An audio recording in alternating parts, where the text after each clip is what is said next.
बिस्मिल्लाहिर्रहमानिर्रहीम। आज मैं आपको मस्जिद नबवी शरीफ के साथ जो दीगर तारीख़ी मसाजिद हैं उनकी ज़ियारत करवाऊँगा, जिनमें सबसे पहले जो मस्जिद है इसे मस्जिद गमामा कहते हैं।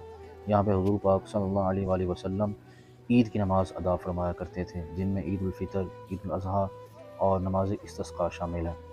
ये सामने जो आप मस्जिद देख रहे हैं इसका नाम मस्जिद अबू बकर है। यहाँ पे हज़रत अबू बकर सिद्दीक़ रज़ियल्लाहु ताला अन्हु का घर मुबारक था। तुर्कों ने अपने दौर हुकूमत में आपके घर मुबारक को फिर मस्जिद में कन्वर्ट कर दिया।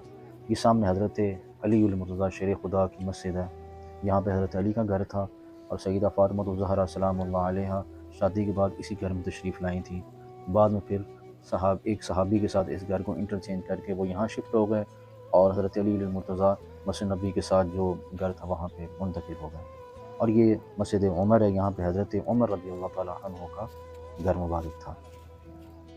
ये जितनी मसाजिद हैं ये बिल्कुल मस्जिद नबवी शरीफ के बिल्कुल साथ है, यानी वॉकिंग डिस्टेंस में है।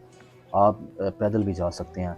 अगर बाब क़ुबा से आप निकलें, यानी जो मस्जिद नबवी शरीफ का महराब वाली साइड है, वहाँ से सीधा आप चलते जाएँ तो आपके सामने ये मसाजिद हैं, ये आ जाएंगी, जिनमें मस्जिद गमामा, मस्जिद अबू बकर, उमर, मस्जिद अली, इसके अलावा मस्जिद उस्मान और मस्जिद बिलाल भी है। वो ज़रा रोड क्रॉस करके दूसरी तरफ है।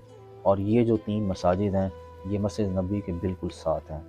तो सहाबा किराम यहाँ पर रहते थे, यहीं से मस्जिद नबवी शरीफ में नमाज़ों के लिए तशरीफ़ लाते थे।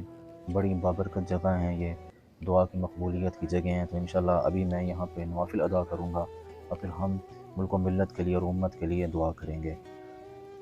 आपको अगर मेरी ये वीडियो पसंद आई हो इसको लाइक करें और बेल आइकॉन का बटन लाजमी दबाएं ताकि मेरी नई से नई वीडियो आपको मिलती रहे। अस्सलामु अलैकुम वरहमतुल्लाहि वबरकातुहू।